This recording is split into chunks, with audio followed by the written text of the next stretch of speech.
What's going on, everybody? Welcome back to another episode of Quality Time with Uncle Drew. I am your host, Drew Davis, aka Uncle Drew. And we have a very special guest with us here today, my girl, Ami. We met Hey. in acting school. And I always like to introduce people and tell people how we met.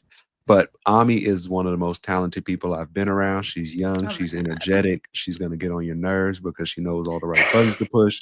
But everybody freaking loves Ami because she's real, she's Uh, genuine, she'll give you the clothes off her back, go out of her way to give you a ride home in LA, even if you live across the town, which is crazy to me. But that's really where her real love shines. Well, she's gonna take care of you as much as she can. And mm. just I like to say, welcome to the show, Ami Z. Thank you. That was so sweet. Thank you for a very sweet intro. I'm just being real, and that's all I know how to I'm do. like, now, listen, I am not going out of my way. If you live in Pacific Palisades, honey, catch the train. I don't know what to tell you. But if you are on the way to downtown LA, then yes, I got you. She's trying to act all big and bad now. She gonna make sure you get home safe. One of Yes. my first times. So when me and Ami met in acting school, I'm gonna tell you about the very first time we met because it's so funny. We all had to go to this auditorium to meet. We were in acting school. We go to this auditorium for orientation or whatever it might be. We sit there, we listen to them talk. It's cold as hell in this orientation. I'm looking around to see Yeah. what other black people are in there because, there's usually not a lot of us when we go into a space. And I count, on one hand, about 4 or 5 of us at the time. And so I'm like, all right, cool. And so we get out of the orientation and we're headed out of there. And I'm walking out and then we're leaving and I'm kind of making eye contact with a couple people. And I see Ami up there and Ami makes eye contact with me and she looks like a little baby deer. She's Oh like, my please God. be my friend, be my friend. I don't have any friends yet. And I was like, Look come like here, Ami. I got you, girl. What's up? I'm Drew. Where you from? Well, we gonna be real tight over these next couple years. not even That it ain't happen like that. what? First of all, we were in that orientation and they run around and we all had to stand up and or say what we wanted out of acting school or something.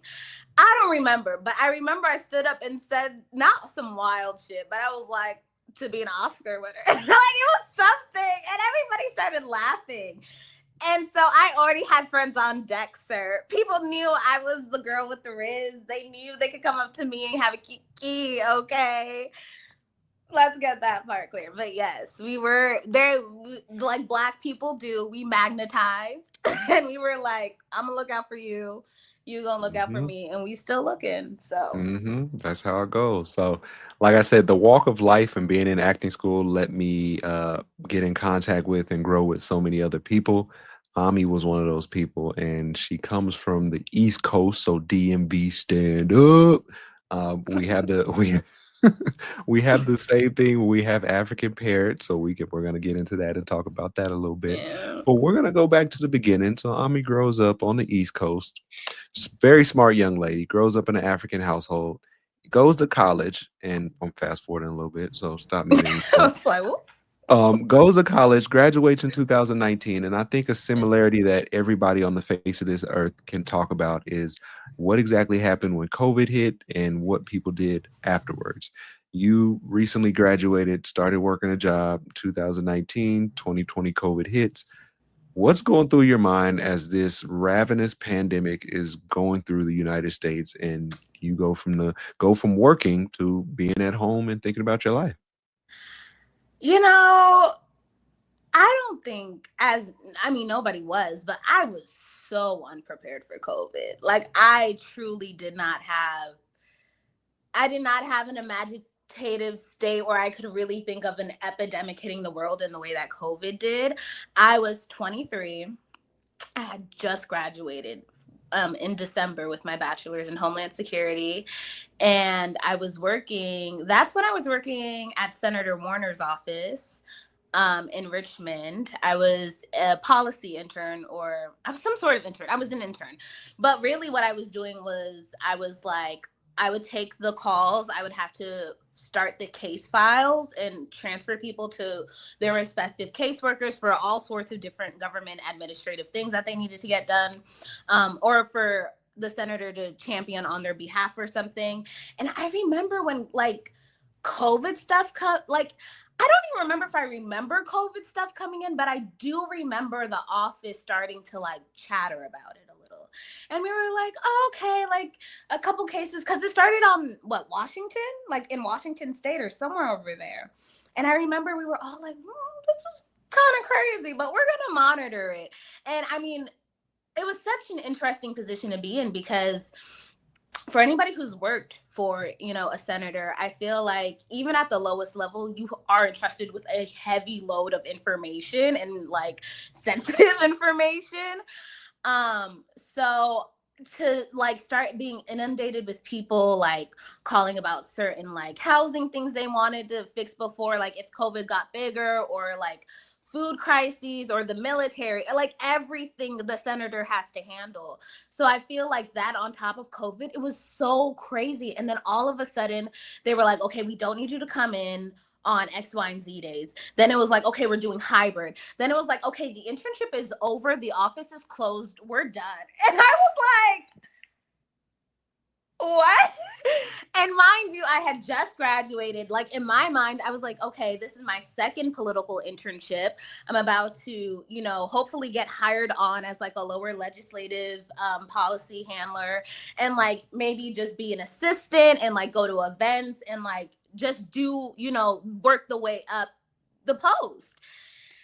COVID hit and I had to sit my butt down, and it was hard. First of all, it was extra hard because me and my friends, in preparation for celebrating, because we had all graduated at this point together, we were like, we're gonna go on a European tour in the summer, and we're gonna go to like 6 different European countries. Baby, we had booked all the tickets and the accommodations, and I lost like at least $1,000 from COVID coming. Like, just either it was non-refundable or things that they wanted to refund within a timeline. And it's like, it's COVID. Yeah. I don't know when I can take a flight again. Like, I don't know when, especially in freaking like, it was like Belarus. It was just like random places. Like, what do you think I'm going to be able to go over there? So I just feel like it was so hard during that time. Because I lost $1,000 after just graduating. I lost my job. In my mind, I lost like my path to, cementing a career and like really being on that journey. And so I really just had to sit down and I had to think about life, like we all did. I think COVID really presented us with a moment of clarity. Like COVID was a bit of a mirror, at least for me. And it forced me to see things that like I really had to work through, especially when COVID started. I moved back home and with my parents. Mm-hmm. And I mean, thank God I'm out now.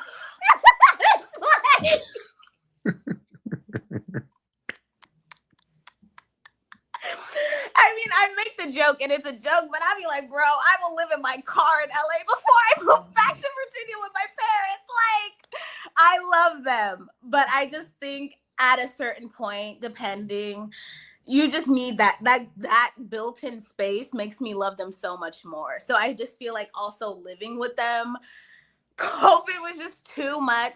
And then it's not even like me and my parents weren't like having arguments or anything. I've always respected them. But I think it also gave us, it was like a time machine back into the past. And like my mom would do things that would trigger me. And I'm like, you're triggering me. And she's like, what do you mean? First of all, she's African. So she's like, bitch, what do you mean I'm triggering you? But like, she would just do behaviors. And I'd have to explain to her, okay, when I was 12 years old, blah, blah, blah happened. And you doing this is why I feel like this. To the point we actually, one night, I don't even know how we got to that point, but I told them some really like true dark stuff from when I was a teenager living in their house, and how much they just were so oblivious to certain things. And that was the first time I ever saw my dad cry. Like, when I say that man was heartbroken that night, I was like, yo, we are in a Tyler Perry soap opera right now, because I was like, and that's why I wanted to blah, blah, blah. And they were like, it was just so much. My dad was like, I gotta go. He left the house crying. I was like, this is so dramatic. But I think that moment especially gave me a lot of power to say I can confront my past. And if I can transform and deal with the stuff that I've been through and actually like stand on it and be like, no, this happened to me. I experienced it in this way. This is why I am the way I am. I was like, girl, what do you really want then? Because to that point, it had felt like I was putting on a lot of a performance. You know what I mean? I was so high functioning, middle school through high school. I was on like 10 plus clubs, third in my class. Literally, I could have been, when I tell you I missed like 20 days of high school my senior year, when I say I chose not to be valedictorian or salutatorian, like, I made it third in my class without trying. Like, I wasn't even trying at that point. Like, I was just like, I'm removed. But I just feel like because I had shown so much potential throughout my adolescence, there was so much pressure, especially like going into college. I got into UVA, which is like a very good school. It's very hard to get into. And my mom was going around telling everybody. And I don't know why, but it pissed me off so bad, because she was like, my daughter's in UVA, da da da. Like, it was so, I hated, she was so smart about something that I did, that I was like, I'm not about to be the reason you're some elitist girl. Like, you're not going to think you're all that because your daughter went to UVA. Plus, they somehow had messed up my financial aid, so I wasn't going to get any financial aid unless I, like, subpoenaed for all this whole, and I was like, this is a lot of extra work for a school I don't even want to go to. So I was like, I'm going to VCU, just kind of despite my mom and because of the financial aid thing. But I was just like, and I just feel like, but that has always been like a relationship I kind of had with my mom for a while, is that I feel like I did a lot of things to make her happy. And even going to VCU, I had started out in public relations, and I really loved communicating with people, obviously, learning how to put out messaging, learning how to reach your audience and like see a brand grow. Like, I loved all of that stuff. And I only changed my major because I felt like what I was doing wasn't respectable, especially for my African parents' ideals. Like, my mom always preached government, lawyer, doctor. Like, those are the things. And I just feel like COVID was the first time I really had a second to slow down, because even in college I was go, go, go. I had so many clubs.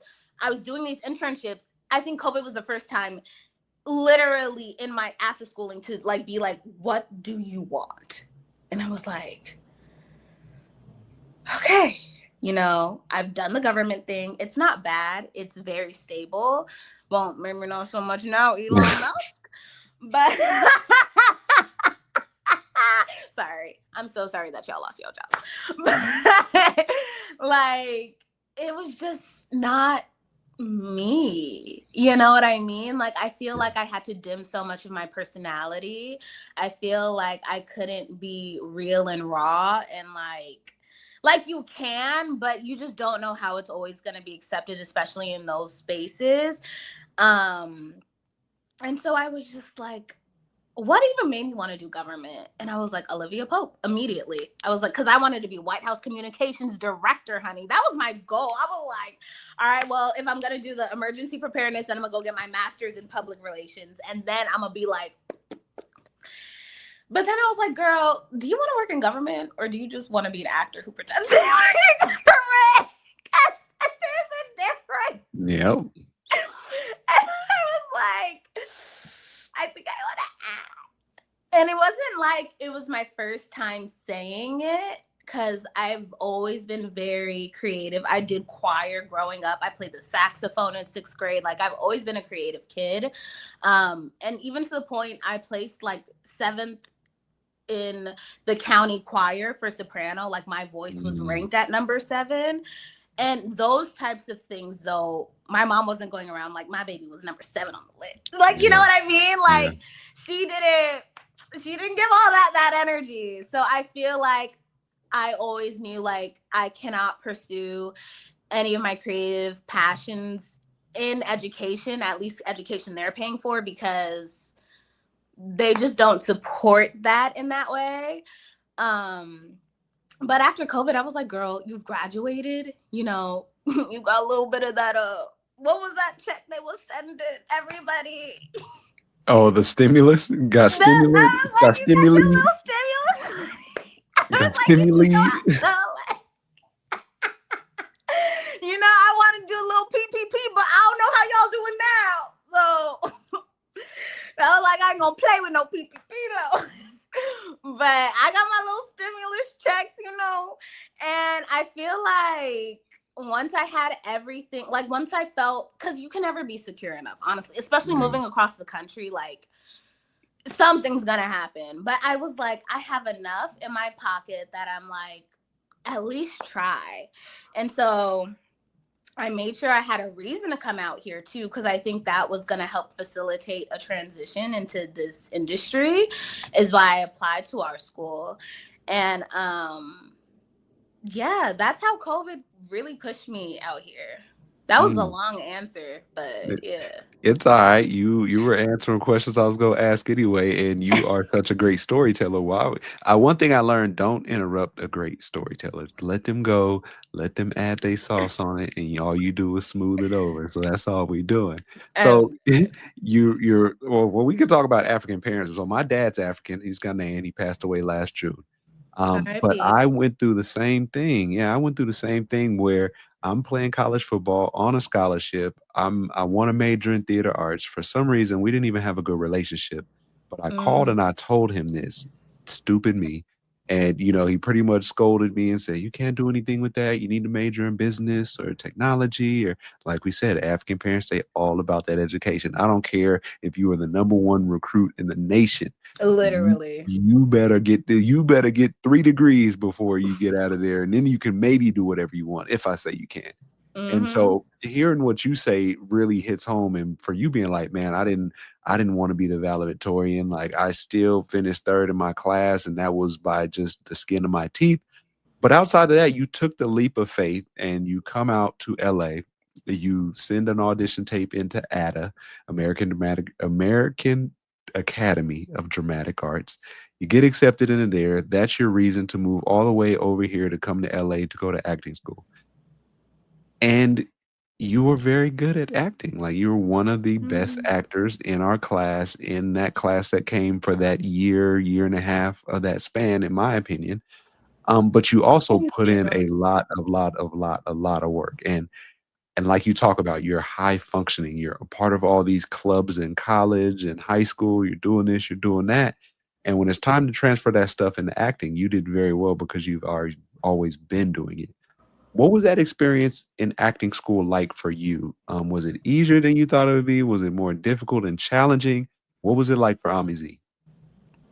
I think overall, I absolutely do not regret the experience. I think the people we met, some of the experiences we've had are indelible. Like, forever, an impression has been made on me by some of the people I've met there. Um, I think it was very challenging, especially that first year in getting into the pace of things. The pace of things was crazy. Okay, the pace of things was actually, that was hard. Um and I actually am so grateful for that now, because last week I was telling you I was so busy. I had 3 self-tapes back to back. I then had to do a callback. I had to do 2 other self-tapes on top for the same companies that I guess like my first ones but had like notes. It was just so much. And they want you to do it within 24 hours. And I remember when we would go through our exercises at school, I'm like, who the hell really is about to be doing this to me? But they were right. They don't give a fuck. they're gonna like push you and make you do stuff in such crunch time that it is very overwhelming. But I'm actually so grateful because I've been overwhelmed already. Like, this isn't a shock to my system. It's like, well, do what you got to do or don't get it done. But you know what it is and what it isn't. Like, you know what I mean? So I really loved that experience, especially like dance classes. I think those were so freeing, especially once we got to like Miss Nichols, because she expected excellence. Yep. And crazily enough, I wanted those teachers that would make me want to cry. Not that she ever made me cry, but like I wanted to feel like I wanted that energy. I wanted that pressure because again, we are African. There was no gentle parenting in my house. It was like, you're coming home the best or you're coming home, but we're going to look at you like, you know what I mean? Yeah. So I feel like I really appreciated those teachers that were just so straightforward and straight to the point and be like, this is some shit. Like, thank you. I know. So thank you. Like, don't sugarcoat it with me. I really respect a straight shooter. Always say things with empathy and grace, but I appreciate somebody just telling me the truth. So I really loved that part of the experience, and also finally like collaborating with other people. Mm-hmm. You know, there are parts of the program, you know, I've told you what I think could be done better. Yeah. But that's really neither here or there now that unfortunately RIP to our school campus. They're closing. Sorry. Guys, I just want you to know, like, I'm laughing because something is stirring within me, and I just laugh as a way to cover whatever that is. But I'm not happy they're closing. Laughing to cope. Huh? Laughing to cope. No, literally laughing to cope. Because it's like, I spent all this money, and they were like, well, as an like alumni, you can still come use all the library and blah, blah. First of all, what are they doing with those playbooks? Because I definitely would like a sale, and I would go buy them for $1 if that was the thing. Like, you know what they're going to do. They're going to ship them all the way back to New York. You know what they're going to do. You know what they're going to do. You know what they're going to do. Why is it even a question of your mind? You know what they're going to do. Because they just ain't never done that for me. But no, they did it a little bit. I just wish, I don't regret doing the program at all. But as an actor, you're always going to need more schooling. But do I regret paying the amount of money I paid to do the program? A little bit.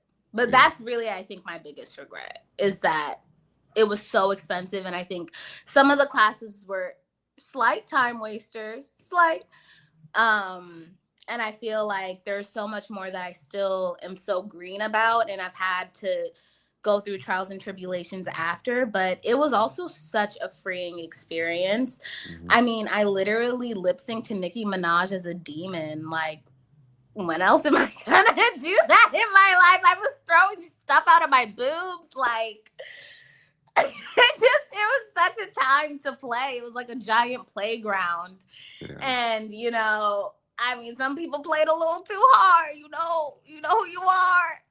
But it was a really fun time. And I think I wish to have more uninhibited experiences like that, especially as an actor, because ever since leaving, I've become much more self-conscious, because they always preach, you know, like, be self-aware but not self-conscious. And I feel like I've definitely kept the self-awareness, but I'm starting to feel myself like lock back into societal norms and be like, you can't do that. That's not like socially acceptable. But I'm like, but my actor self needs this. Like, I need to just break through that. Like, even today, like, well, you know, I'm a little hot-headed. A little, okay. Uh-huh. But here's the thing, I don't get angry often, but when I get angry, I'm pissed. Yeah. So it's like, just don't piss me off, because it's really unthoughtfulness is what will piss me off. If whatever you did was rude and unthoughtful as hell, it's going to piss me off. And so today I even had like a little verbal altercation with this random stranger because it was none of their business what I was doing, and B, they were just being rude from the jump.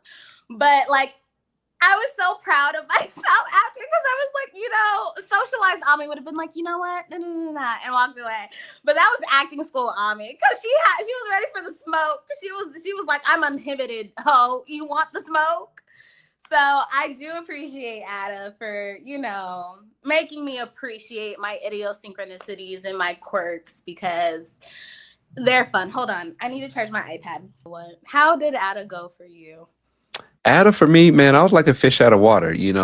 I don't know about you, but acting experience, I had a drama class in high school. I had, I think, was it acting 101 and 102 in college. So nothing too crazy or too outlandish. And so sometimes, you go into acting with this idea in your head of what acting is. Oh, I could act out that part just like Denzel did. But I came to the rude awakening that acting school is really being able to create something on your own.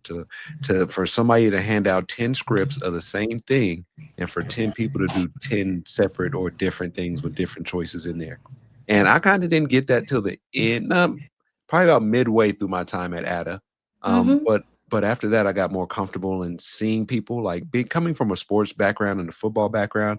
We do so much like film study and like watching other people and stealing stuff from other people, that I didn't know, or I wasn't aware that that's kind of what acting can be too, which you can turn that into as acting. And a little bit of that was reading and learning about it, exactly what it is. But I'll say we had some great teachers. We had some great learning experiences, whether we're watching our classmates or just watching how other people are moving. But it was, for me, I come from a world where sports, you put aside, you're mad, or your girlfriend broke up with you, or you're not having a good day. You check that at the door when you walk into practice or the building, and you go through practice, and then on your way out you pick all this stuff up, put it back on, and take it home with you.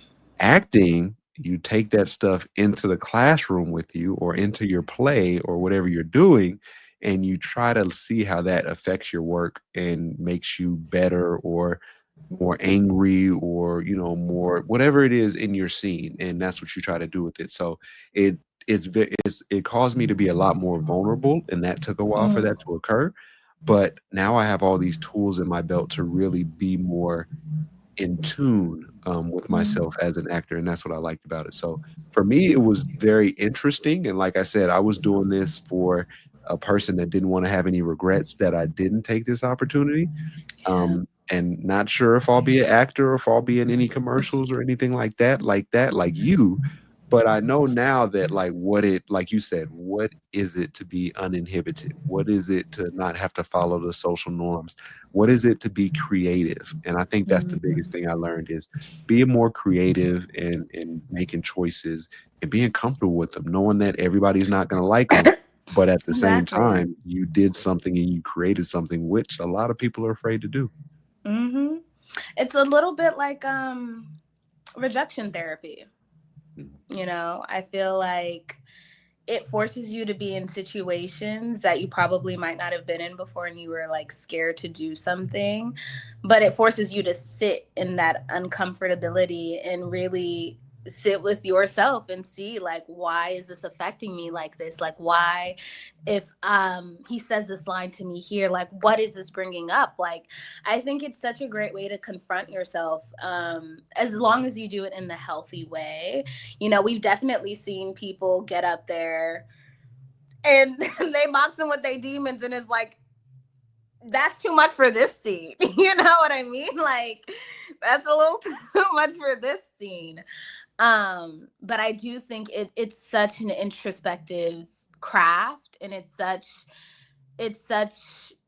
a fun field, because you do get to be creative and do those things, and you can still take that into your life, especially like the spontaneity. Like, who doesn't want more spontaneous moments in their life? And especially the people around you, I'm sure, you know doing random acts of love and kindness for your girlfriend is probably like a thing that you are more thoughtful and maybe like can see now through acting, because it's like, oh my god, like I don't have to be so rigid in whatever I thought it needed to be. You know what I mean? Yeah, 100%. And so staying with the notion of acting, so like I said, you're a great actress. What act we're not supposed to call them actresses. What actors do you look up to that are doing their thing that you look at and you're like, man, if I could be good like her, if I can be rangy like her, who are a couple of your your people Ooh. that you look up to, your influences, your acting influences? Okay, of course we're gonna have to say Viola Davis. Like I love her. Of course we're gonna have to say Kerry Washington. We're saying all the greats we know. I think Elizabeth Moss from Handmaid's Tale is so good. I love I love the specificity, the intensity, the like everything about her, especially like in all of her work. I just think she's phenomenal. Um, I think right now I'm trying to think of the shows I'm watching right now. Um, I don't know her name, but there is an actress in a show called Yellow Jackets. And she plays the character Thaisa Turner. There's a young and an old, because it's like a show that goes back and forth in time. I think both of them are incredible, incredible, incredible, incredible. I think the emotional vulnerability is there. I think the character thought is there. Like, it's just amazing to see them work. Like, if I could go on set tomorrow, but you also said just women, so let me think. Well, actors are men and women, so whatever you want to say. Oh, okay. Well, because you said actresses at first, I was like, okay. Well, Um, politically correct, what we learn right. in acting school now is that there's not a okay, anyway. No, no, no. I love them. I'm trying to think like off the top of my head who's coming to me, who's really like I've been having so much fun watching them. Um, mm, I mean, shout out to Aaron Pierre just because he fine. Like, that's what we're gonna see with you, Aaron Pierre.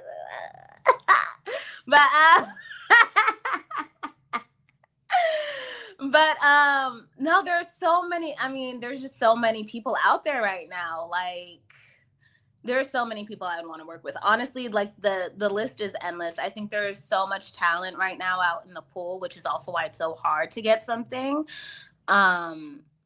But no, and Kate Blanchett, because girl, you ate in that thing where you was the conductor.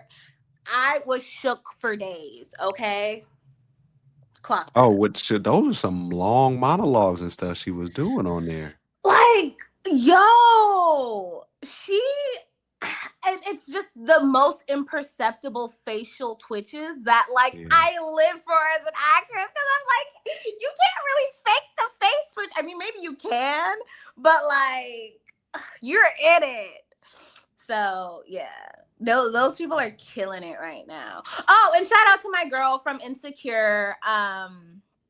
What's her name? She just Which had the one? show on Hulu. Natalie.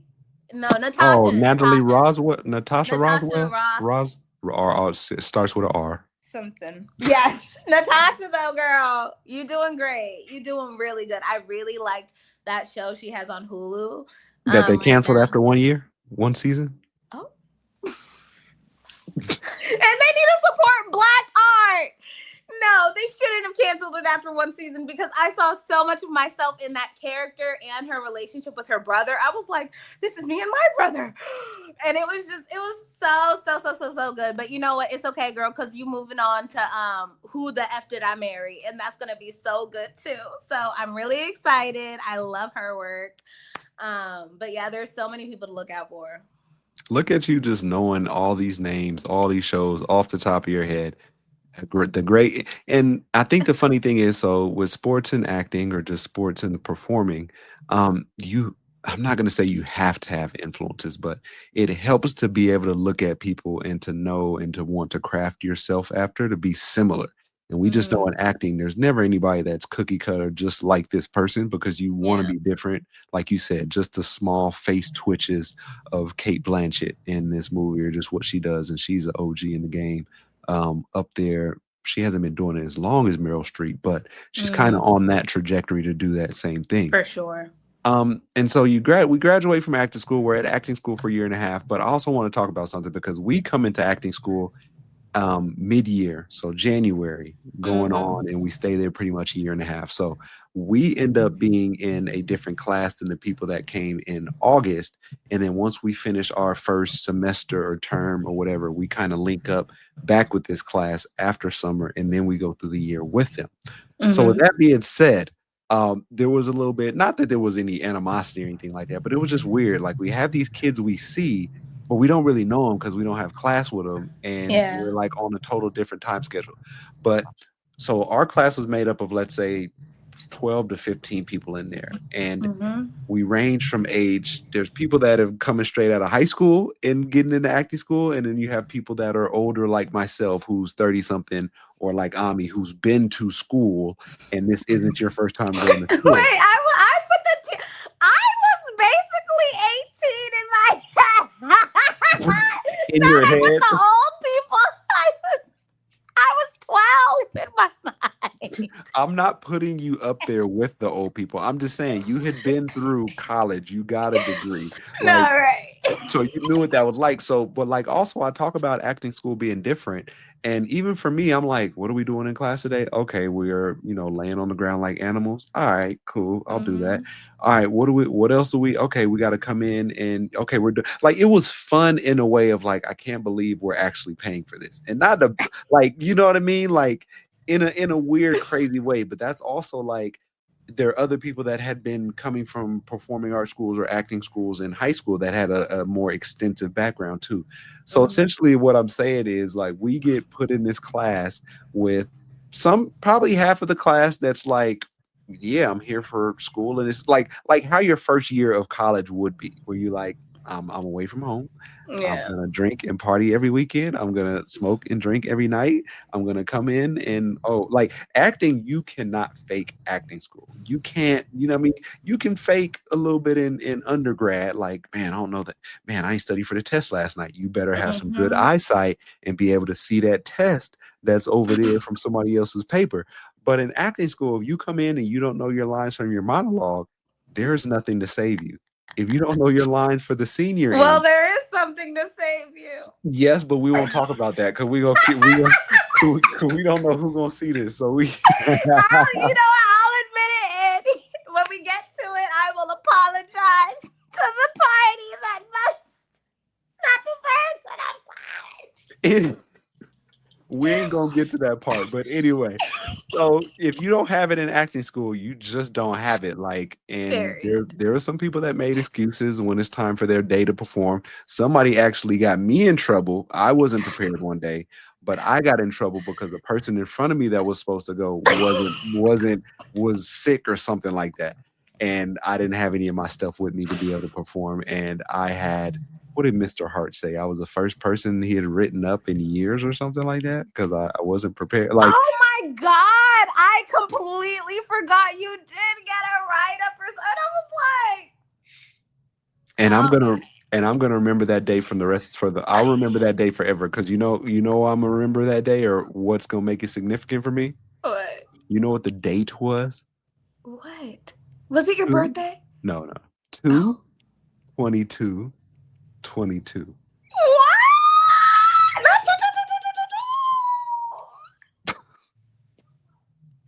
That's the date I got written up. I had to go to the office, get this sheet, come back. Did you look up that angel number 222 and see what it meant? I did not. Knew nothing about it, but I'm scarred. So anytime I see twos, I kind of start shaking a little bit from PTSD. But you have a great time in college. You get casted as the lead in plays, and you're not the teacher's pet, but you're somebody that the teachers and the professors are drooling over. Ami knows her stuff. She's so great when she comes in. She has this bubbly personality, which you did. And you're also very popular. Like all the girls wanted to be by you. Girl, I like your shirt. I like your shoes. Your hair's Oh great. my We used to kick it like, and Ami is just eating it all up. But she's also really genuine. So I'm just sitting there just looking at her like, Ami, come to lunch with us. Ami, come over here. She's getting pulled in all, like she said, in her head, she's 12. So she's loving all of this love. And but through everything, you thrive in acting school. yeah. We graduate, and now you hit the real world. Would you say, well, it? I know our teachers and professors talked to us about how now the acting world was going to be different since COVID, with Hmm. going from in-person stuff to going to submissions, online submissions, and things like that. You just spoke about that a little bit earlier. What was that transition like? Was it easier than you thought? More challenging? About the same? Like, what was that exactly? I think it was way harder than I thought, and even way harder to just apply the base of what I thought. Like, because what I thought completely, like, it'll get you somewhere, but it's not a booking. You know what I mean? Like, you'll get somewhere, but it's not a booking. It was like a crash and burn moment for me, honestly. I, especially after leaving a program, and as you so politely put, I was validated constantly, whether it be from my peers or my teachers or whatever may have you. Even from being tapped to perform at graduation, I was like, I really did something, because y'all was really like messing with me. And this is from the girl who was literally like not, I never thought about this seriously until COVID hit. So it was just like, it wasn't such a long time span for me to mentally be like, oh my God, I am that girl. Like, I'm doing this acting thing. Like, I can really, well, no, I did get there. And then I was like, I was like, wait, I'm not that girl. Like, I was like, I got there. And then I was like, I don't know how much time. Like, I don't know if I'll be ready. And then after acting school, because you've been so validated, you've been in this bubble, you're like, oh my God, like, who doesn't want me? Like, I'm booking all of our mock commercials. And not to say, like, the pool was easier to beat in acting school, but I definitely think now it must have just been bias, because, like, I think y'all just thought I was cute and I was a good time, because it's so much harder to book in real life. I'll tell you that. No, it was a very tough transition, like very tough. Um, Especially when you see, and that's always the comparison, is the thief of joy, especially when you see like the people who have graduated with you out of the same year, out of the same program, who may have not been as validated by the professors and whatnot. So it's like, what the hell? You know what I mean? And it kind of feels like a mind game, because it's like, wait, I thought I was the it girl. And then, so to have, it was a little bit of an ego death, honestly. I had to like sit back and be like, okay, I'm out of the ATA bubble, I'm in the LA market. Like, obviously I wasn't booking stuff, so I'm like, why am I not marketable to these people? And it was really hard. I think I dealt with a lot of like anxiety during that time. I was definitely functionally depressive. Like, I'm washing my ass, but I'm probably going to be in bed for the rest of the day. But the ass is clean. Okay. You know what I mean? Like, it was a lot of bed rot. And I feel like never once was I like, but I'm going to leave. It was just like, I don't know. I just kind of felt like I was in this stasis. And honestly, if I'm going to be honest, I feel like I really just popped that bubble like 3 months ago.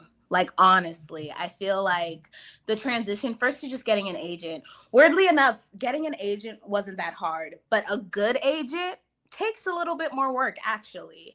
So my first agent wasted a little bit of my time, and I definitely, and I was like, and now, not to say I'm never gonna like want to work with another woman of color or people of color. They're still my preference, but I now have come into the thought of, okay, these are my preferences, but sometimes it just can't be my choice because of whatever reasons. Like, I need to make sure I'm moving my career forward, and I want a team around me who is representing me in the best way possible and also giving me the best possible advice to move forward. So it was really hard to even get auditions after acting school, with my agent. And then it wasn't until I moved agencies I got a referral from a friend who had booked a lot of commercials, and they were like, "You're so talented, blah, blah, blah. Like, I know you can do this. Maybe you just need a better representation." So once I got that new rep and I got some new headshots, like when I say my first agent, I had one commercial in 1 month. I was like, and I'd been with her for like several months. So it was just that one commercial actually for like 4 or 5 months. I got with this agency. I had like a commercial a week. I was like, what's going on? I was like, well, happily what's going on. But like, it was like night and day. But then it went from, okay, you weren't getting any commercial auditions to now you're getting the auditions, but you're not getting callbacks. Yeah. So I'm like, okay, what do I do now? So at that point, I started like trying to play with my hair a little bit. I cut some hair off. I think around that time I dyed it. I was just like, what can I do to like differentiate myself a little bit and maybe like stand out? So that started getting me places until I eventually got my first callback. But my first callback it wasn't a traditional first callback. Like, I didn't put in a self-tape and then they called me back from that tape. I think it was a casting agency. I had already put like a tape in for something else, and maybe they liked my work and they didn't find who they needed for the first time for whatever role from this. So they were just like, bring her in for a callback and let's see how she does it. Yeah. So then, if I'm going to be actually honest, my first real official callback, I just got like last week. That was my first real official callback, because ever since that one, I have had more in-person auditions, but either it's like a random like is just the first person audition, like the first audition is in person, or I'm getting a callback because of another tape. Now, the fact that people are calling me back in from previous tapes, but not like from whatever this tape was, shows I'm booking the room. Like, people like me. They just need to find the right job for me. So now that I've gotten to this point where I got the callback and I got put on a veil, which means like it's really between you and one other person. Like, we're going to book one of you. So just block these dates off. That was such a huge thing for me, because I was like, oh my God, I've never been on a veil before. So I feel like my process has been slow, because it's been almost 2 years or 3 years since we graduated from ADA. And I feel like, it's so easy to compare yourself to where other people have been or what they've been doing. But I'm really grateful in that I feel like, one, mentally, I'm pacing with the level of work that I'm doing. 2, I really took the time to get like my mental health together and really like assess the things that I was going through, especially after graduating, being on a whole different coast. All of like my core friends and family are on the East Coast. And then like not actually being successful in the career you came out for. It was a lot to go through. So I'm really just grateful that I like even am at this space now. So eventually, basically, I leveled up my setup. I got like background, I bought lights. Like, I was like, who was it? It was Awanjane Ellis. Did I say her name right? Do you know who I'm talking about? I do not. She is not Ada, right? She's famous. No, she's famous. Okay. She was in Lovecraft Country. Did you watch Lovecraft Country? I did. Was she in Lovecraft Country? You don't be making stuff up, man. I'm about to show you a picture of her. But she had basically said, yeah, here she is. Let me find a good. I'm like, girl, why she look different in every picture? Like me. Okay. She had once said, because somebody was like, how do you feel like you started booking roles? She was like, I stopped giving them a reason not to book me. And I just like, that hit me, because I was like, what are the things is gonna not draw the eye to your performance, but something outside of it, or like the things that aren't going to help you book. And I was like, girl, you need a better setup. Girl, you need to always have your hair done. Girl, you need to make sure your nails are always done. Like, they're just, it sounds so vapid, but that is the industry that I chose to be in. Certain things just always have to look right for you to be able to get a part. So I feel like once I really was like, not, like, I really took that in. I wasn't offended that, because I am enough as I am sitting talking to you right now. Like, I, even if my face wasn't done, like, I would be enough. But for the industry that I'm in, I have to bend to some of the things that they want. So I was just like, okay, like, what can I do to switch it up? And I'm telling you, once I put that background, them lights, and I was really like doing my hair in whatever ways, that's when all of like the callbacks that I was earning was coming. And I was like, okay, like, this is work. So I'm really hoping this is the next chapter where I've been busy because I've gotten so many commercial auditions, but you know, let's book it now. Let's be booked and busy, you know. So. Let's be booked and busy. I like how you said I'm getting the callbacks I earned. You're not just saying like I'm getting callbacks. You say I'm getting the callbacks that I earned from all the work and that I'm doing in and around this. And I think that's awesome. You're at such a good age. I like to tell people who are in their early 20s, chase after what you want. I'm not in my early 20s. Uh-huh. How old do you think I am? I'm not early mid 20s, but I'm saying when you said I went to acting school at 23, then, like I'm talking like early and mid 20s. I'm talking about anybody in your 20s, to be honest, and even after that. But chase after what you want, because you're going to get to a certain point where you might be too old to get it, or you might get married, you might have kids, but you're at the point now. Don't be afraid to fail as you're chasing something. Don't be afraid to do it, because you know you moved all the way out here from the East Coast, and like you said, with a couple stimulus checks to your name, and you knew, like, you set up the plan to go to acting school to give you something to be doing, not just working a job and going and doing auditions, but like you're trying to get the training, you are working during it, still trying to make money to pay rent and get what you need. But do this stuff in your 20s, because at least you can say you did it. I remember a great quote. I read it in my 20s, and that's a little bit of the reason why I went back to acting school. And they said, the people that regret not doing something were usually good enough to do it. And so you've never heard somebody complain like, man, I took 2 years off after college and I went backpacking and it sucked. Oh, like you never hear that. You hear people come back with an experience and they say, oh, it was great. You know, even if you didn't come away with anything like any materialistic stuff that was valuable, you came back with an experience that a lot of people are afraid to pass up. They rather pass it up and think about what would have been rather than doing it and saying what it was. Oh, that's a bar. I'm going to put that down. Oh, God. No, you ate that. You ate that. And so just for the last one, because I want to ask you this, you're at a real interesting point in your life. You're the age that you're at. We never say a woman's name. I'm 28. Age. Dang. Okay, she's 28. But you're at this certain point where you've chosen to chase acting. You've chosen to move away from home. You're growing as a person. You're into acting. It's a cutthroat business. What exactly have your friendships looked like over these last couple of years as you chase your dream?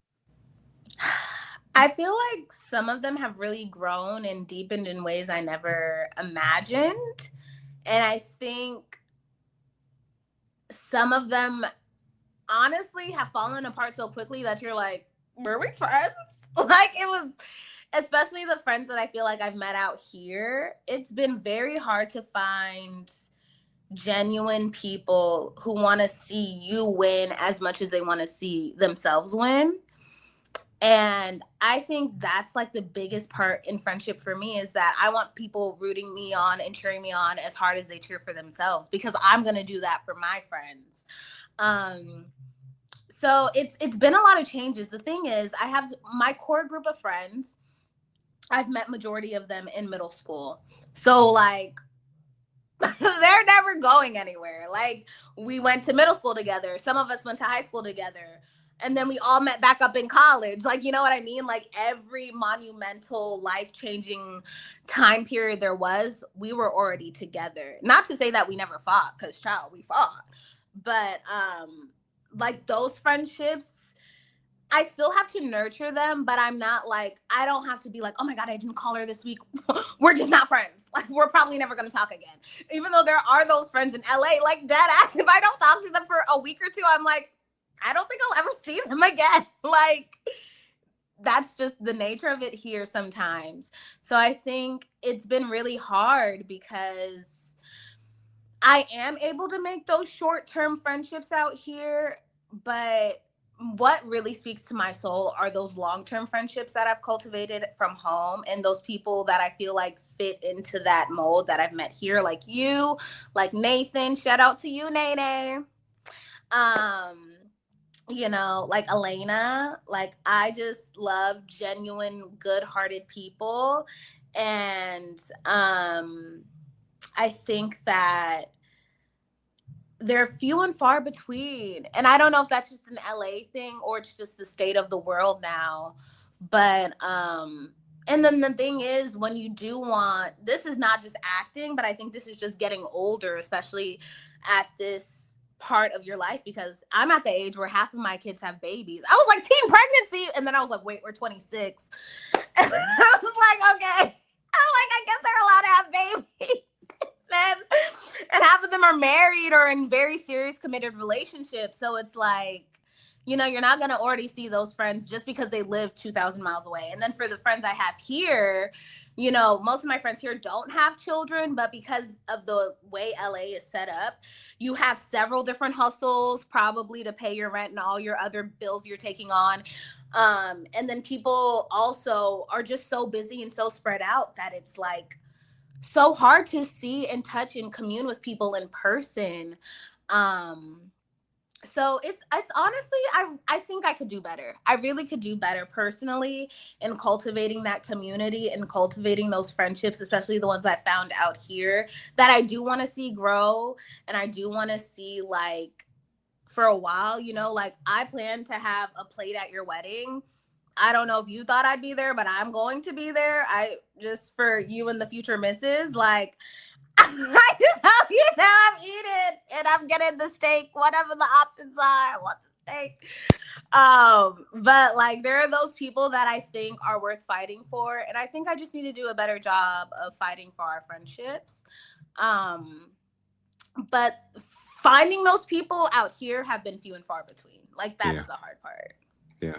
It's difficult in LA, especially, when you're working in the acting industry where honestly, LA, there seems like somebody always wants to see how you can help them or what you can do for them so they can position themselves, which makes it hard to have friendships because you don't know who's really after stuff for the ulterior motive of everything.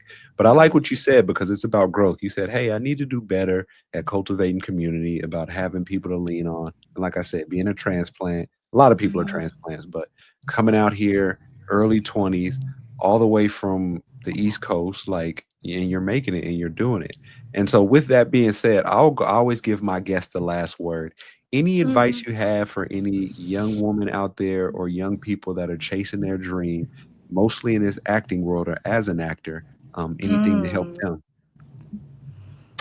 I would say number one thing, invest in yourself. And when I say that, I don't just mean, oh, flippantly, invest in yourself. Like, no, I mean, seriously, stop eating out. Stop spending all the random money you're spending that will add up to nothing next week, and take that money and truly invest in yourself, invest in your craft, take those classes instead of going and buying a J. Save up the $10 every day and go take a class, okay? Because I think we all are chasing so much short-term gratification and instant gratification these days. And, especially like with Ozempic, I'm like, not that it's a bad drug. I think that it's such a great hack for people who really have struggled and for people who just want to see a different version of themselves. But I think sometimes in life there aren't hacks, and sometimes you just need to take the time to invest.